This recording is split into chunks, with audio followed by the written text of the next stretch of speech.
Welcome to another Monster Train developer stream. I'm Mark Cook. I'm the CEO of Shiny Shoe, and we are the creators of Monster Train. And today we are going to be talking a little bit more about our upcoming update, Friends and Foes, that we first teased last week. And I'm going to be showing off some of the other new content that's in there. But before I start, just one piece of information about today's stream. Unfortunately, it's going to be a little shorter than normal. I'm running into some kind of technical issue with my streaming setup. I can't get it to OBS. I'm using OBS. I can't get OBS to capture the game. So there'll be no gameplay today. I did want to tease one other thing in the game that's going to be in the update, but we're going to have to wait till next week for that. But in the meantime, why don't we get started and look at some of the new stuff in Friends and Foes. I am happy, as always, to answer any questions that come up. And like last week, since there were a lot of questions, we'll see if that happens again this time. I'm happy to jump back and forth between some of the images that I'm going to show for the new content in Friends and Foes. So yeah, feel free to pepper with questions, and I'll try to get to them all. All right, so let's take a look at a boss. Last week we saw Talos. This week, let's take a look at Arcus. So this is Arcus. This is a new boss in the 6th Ring of Hell. And so Arcus is at the same tier of hell, the same ring of hell that Fel currently appears at. Arcus is not going to replace Fel, but will be another possibility that can show up during your runs at the 6th Ring of Hell. And Arcus has a brand new mechanic that no one in the game has yet, or this is something that we're bringing that's new, that's something that players will have to play around. Arcus can summon in, they're currently called dark shards, so subject to change, which are objects. So it's kind of like the dataless, we call them the bomb sometimes. The constructed explosive is the real name of them.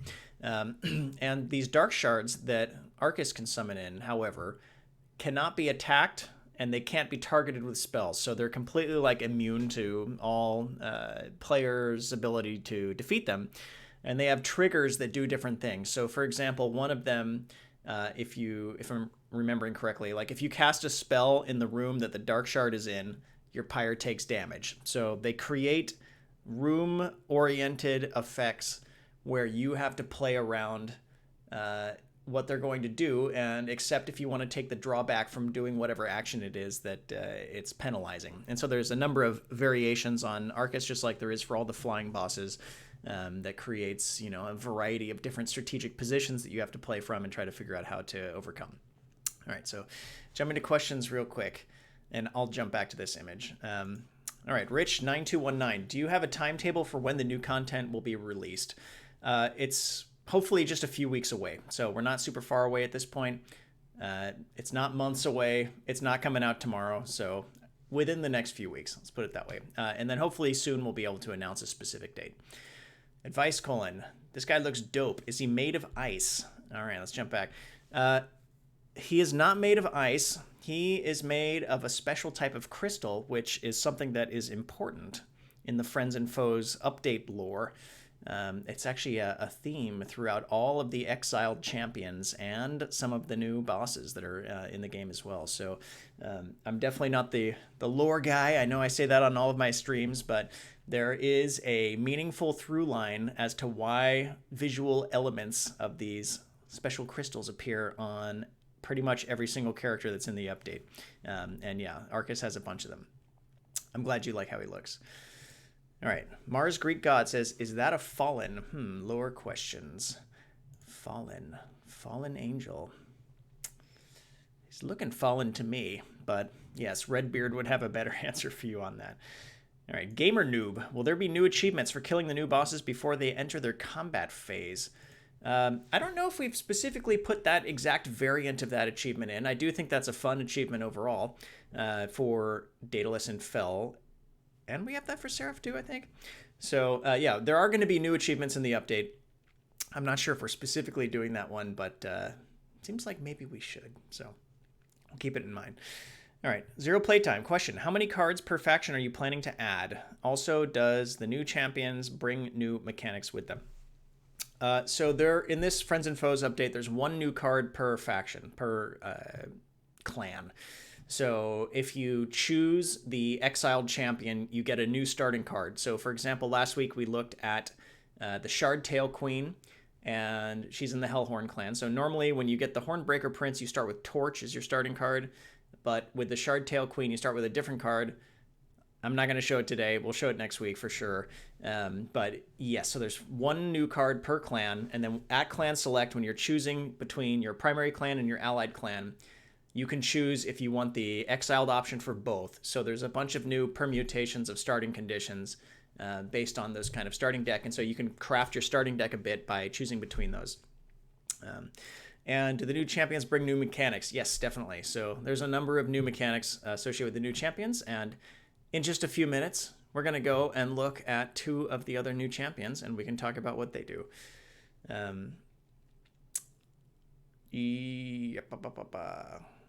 How to get ready for the exiled characters. Interesting. Yeah, so one thing I'll clarify. On stream last week, I said that you had to complete Covenant 5 with the clan to unlock the exiled champion for that clan.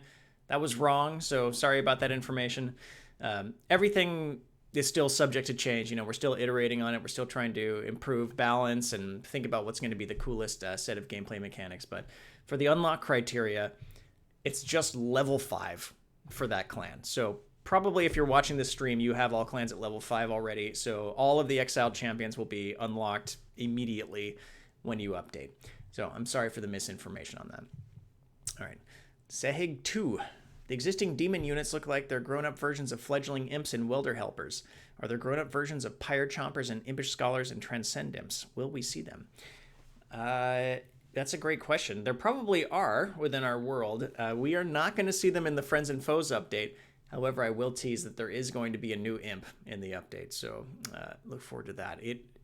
We'll see it next week, but the new imp is the starting card for the Shardtail Queen. So Shardtail Queen starts with a unit card, unlike the Hornbreaker Prince, who starts with Torch, a spell card. Sagatar4385 says, will you add more Nasic bosses too? I assume that means basic, unless Nasic is a special word that I'm not familiar with. So we are not adding new basic bosses in Friends and Foes. So we showed Talos, who is an alternative option for Daedalus and has 3 variants. Then there's Arcus, who we just looked at, and I'll show again just in case you're just joining us, who is at the 6th ring of Hell and is an alternative to Fel and also has 3 variants. So, you know, conceptually, it's not true that it's visually 6 different versions already, but there's 6 different kind of unique gameplay mechanics that can appear in your run at rings 3 and ring 6, where we felt we wanted to have more variety specifically there. It was like our priority. And there's one more new boss that we're not talking about today that I'll show next week. So, 3 new bosses for this update. All right. Mars Greek God says, is there going to be randomized exile settings? That's a good question. I'm not sure what randomized clan does right now. When you choose, does it like choose between exile or not? I'm not quite sure. That's a good question. I'll try to remember to ask the team that afterwards. I would assume that if you're randomizing between clans, if you're choosing that option, maybe you want it to randomize exiled as well. I mean, it's just like full random kind of mental context for what that option does. So yeah, I'm not sure what it does right now, but let's take a look afterwards. All right. Let's see. MB Tank. Sorry if I butchered that. Is the starter card specific to the exile, or can the old champion also use it? Right now, it is specific to the exiled champion for your primary clan. However, for your allied clan, you can swap between the 2 cards, and of course, you don't get a champion with your allied clan. So in the allied clan, you can just choose which of the 2 starter cards you want. So like you could choose between, if Hellhorn was your allied clan, you can choose between Torch and the new one, which I just told you is an imp, an imp unit, which we'll see it next week. But yeah, you could choose between those 2.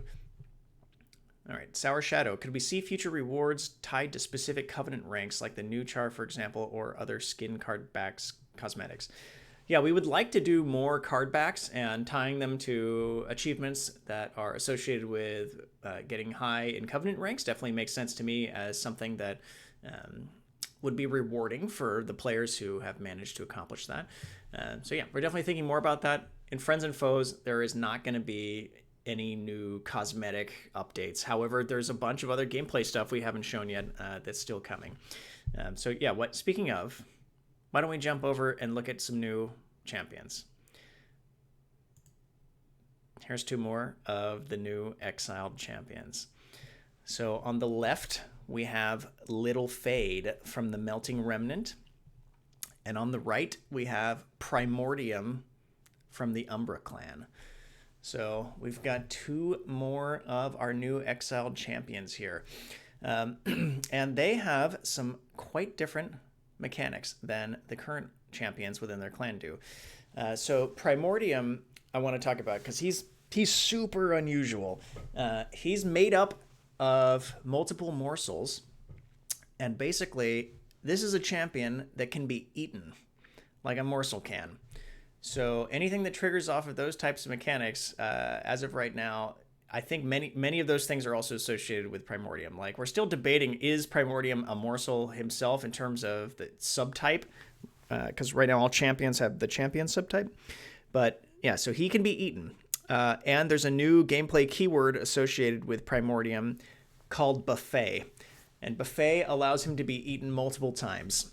So different upgrade paths for Primordium have different amounts of buffet stacks that it grants you, and there's a bunch of other things that he can do when eaten by another unit. So he's kind of like offers a way to buff up other units in your deck by eating your own champion. Nom nom. Yeah, exactly, Marmo Dev. So that's going to be an interesting one. There's a lot to think about strategically with how you want to use Primordium. Little Fade, on the other hand, we're still working on the third upgrade path, so I don't know what that one is yet, but the first two are definitely associated with benefits that are surrounding death, but in a different way than how it works with Rector Flicker. So, for example, one of them buffs Little Fade herself every time she dies, and then you can bring her back, and it can get really out of control, but there's a drawback. Every single time she comes back, her ember cost increases. So unlike all other champions in the game, which always have a 0 ember cost, Little Fade's ember cost can start to grow as her power grows through one of these kind of death mechanics that's on one of her upgrade paths. All right, D4, DM4, NW4 can... that's a mouthful. I'm sure that it's not supposed to be read like that. Dead Man Walkin'. There we go. They're A's. Can you buff his buff? Can you buff his buff? Yeah, probably. I think so. I'd have to go back and look at exactly how the card's worded right now. Marimo Dev is in the chat, it looks like, so he probably knows better than I do. But I think the answer is yes, for sure, because one of them imparts the attack from whatever Primordium's attack is, goes to whoever eats it, and then that can happen multiple times because of buffet. So if you increase his attack via mechanics like Rage, then you can combo that into even more increasing the attack of whomever is chomping on Primordium. Sagatar 4385. Is her blade the same as the one in Subsuming Blade? It looks a lot like it, doesn't it? I'm not going to make any claims. I'm not the lore master, but it definitely looks like it to me. So yeah, I think it is. And Little Fade, I think, is also 1 capacity, which is different for that clan as well. So, we're playing with all sorts of different elements of the kind of range of tuning values that we currently have in the game. Fluffatron UK, she looks like part of the Wickless gang, but still has a wick. It is on her hat, though, so maybe it's not part of her body. Maybe it's just ornamental. I hear you, though. She definitely does look like she's part of the Wickless gang. All right, Slight Quills. Would Primordium work for Morsel Master and Mitosis or other Morsel keyword relics and cards? I can see that being really strong on its own. I think right now it doesn't. So it'll trigger things that trigger Eden. And Marimo, if you're here, just tell me if I'm wrong, and then I'll change what I'm saying. But I think it doesn't, because I think the main reason is it seems like nearly impossible to tune around that right now. Yeah, it's something we're still considering because it seems like it could be cool, but I think there's a lot of design risk associated with like it being overpowered and being very hard to tune. So it's something we're still thinking a lot about. And we're still iterating on all this stuff. And it's worth mentioning that we are going to do a public test server again for this, a public test train before release. So I don't have a date announcement for that yet, but that is coming fairly soon. And of course, we'll announce it on the stream and then information in Discord and so on and so forth coming soon on that. So, yep, that's Little Fade and Primordium. Here's Arcus, the new Ring 6 boss. Zero Playtime asks, does Little Fade have a path related to Subsuming Blade? She definitely gains stuff at death. As to whether or not there's anything that's permanent, I'm not sure yet because we're still working on the design for the third upgrade path. So, yeah, I mean, I personally think that tying something to the theme or the kind of design behind Subsuming Blade makes sense considering she's holding it. So I like that idea. We'll see what the designers come up with. All right. Cool. Well, I hope you liked that preview of Arcus, Little Fade, and Primordium. They're definitely going to add a bunch of different things you have to think about when you're playing a run, and that's really our goal with Friends and Foes, is to greatly increase the numbers of different types of permutations and different sorts of encounters and strategic situations that you encounter throughout a run of Monster Train. So, with all of that preview out of the way, you may be wondering why we have a shark in the bottom right corner. That's because it's Shark Week! Or so I've heard. Yeah, and speaking of Shark Week, we're going to have a contest running until August 17th for the community to share their favorite Stygian deck and be entered to win a copy of the soundtrack. If you want to share in that, please join us on Discord in the Community Creations channel. Our Discord is monstertrain.gg. Saying wrong. Discord.gg/monstertrain. Sorry about that. Yeah, if you have a Stygian deck that you like and you think is awesome, please share it with us in celebration of Shark Week. And we'll pick our favorite one, and you can win a copy of the soundtrack. Yeah, and other things we've got going on. We need to do our F8 feedback, our in-game feedback update. So we are going to start with this one from German Jojo.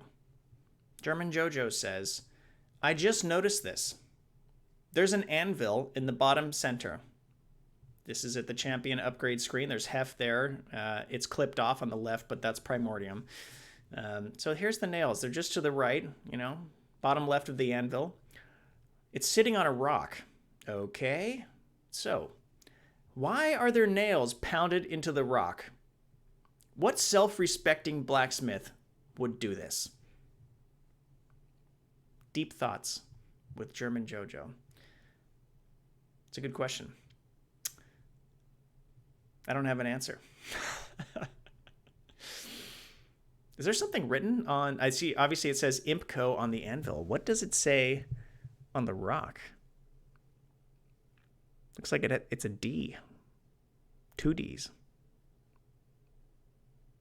Maybe something else, I'm not sure. Lots of hidden secrets in here. All right, and then I've got another one to read. So this one's from Menshi. This was gameplay feedback. And this is just an interesting way that he wrote it up. One of these things is not like the others. One of these things just doesn't belong. Can you tell which of these is not like the others? By the time I finish this... I guess it could have said song. That wouldn't have made sense. He put feedback. By the time I finish this feedback. Kind of killed the rhyme there, but I understand why he did that. It still works. So... yes, please, anyone who wants to submit bug reports, gameplay feedback, weird messages, memes, You can send us hate mails too. It happens sometimes.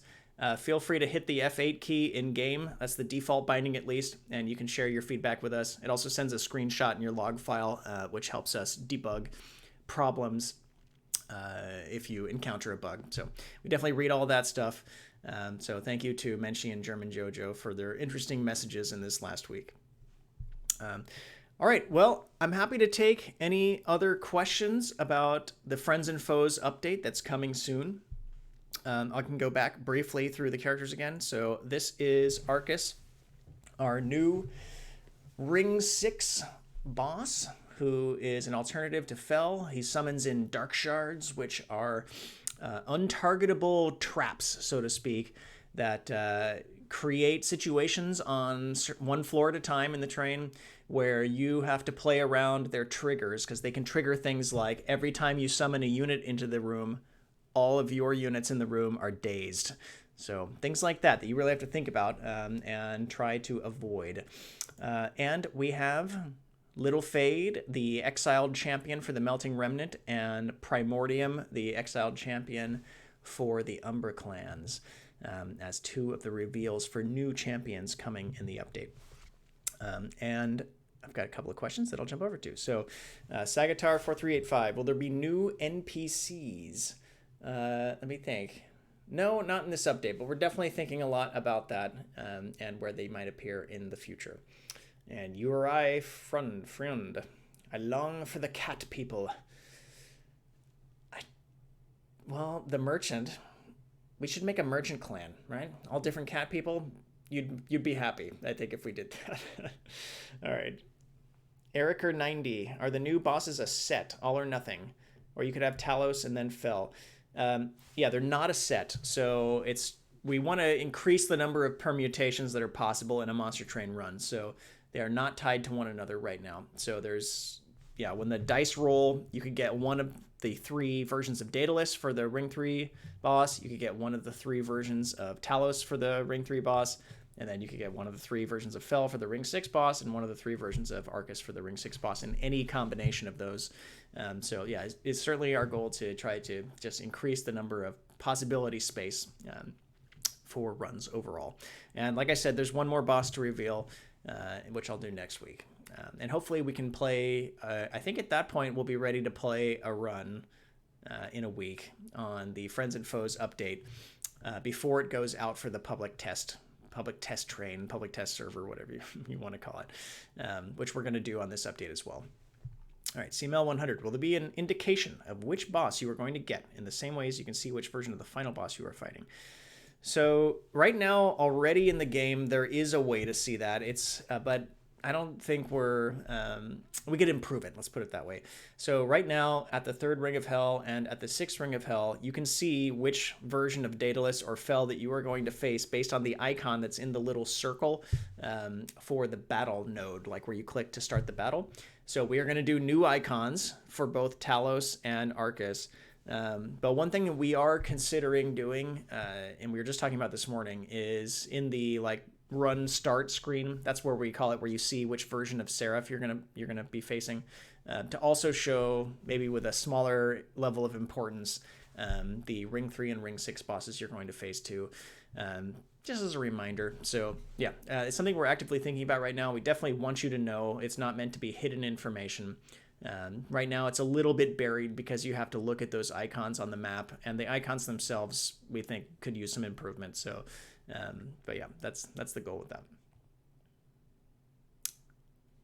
All right. Well, that's all I see in my little list of questions. So like I said, unfortunately, I'm having some OBS technical difficulties. There was one more feature I wanted to reveal today in Friends and Foes, but I can't get OBS to capture the game for whatever reason. I don't know. Did Windows Update screw me over? It's possible. So I'm not sure what's going on there. I'll have to debug that. But anywho, thank you for joining us. Friends and Foes is coming out in a few weeks. I will probably be announcing the release date next week, I hope. It's a little bit outside of my control, but I think that's definitely my hope. It's not super far away. It's not coming out tomorrow. It's not coming out months from now, so it's coming soon. Yeah, I think you'll like it. And we're super excited to get it out there. And if you want to play the update before it comes out, we're going to do a public test server, public test train. So you're welcome to join us on that. I'll be announcing it here on stream, and we'll be announcing it in Discord when that's ready to go. So yeah, and if you want to participate in the Shark Week promotion, which is here, yes, show us your best Stygian deck that includes sharks, or your favorite one, and share it with us on Discord in the Community Creations channel to be entered for a chance to win a copy of the soundtrack. All right, cool. Well, thank you for joining me this week, and I'll see you next time with more information about Friends and Foes. Bye for now.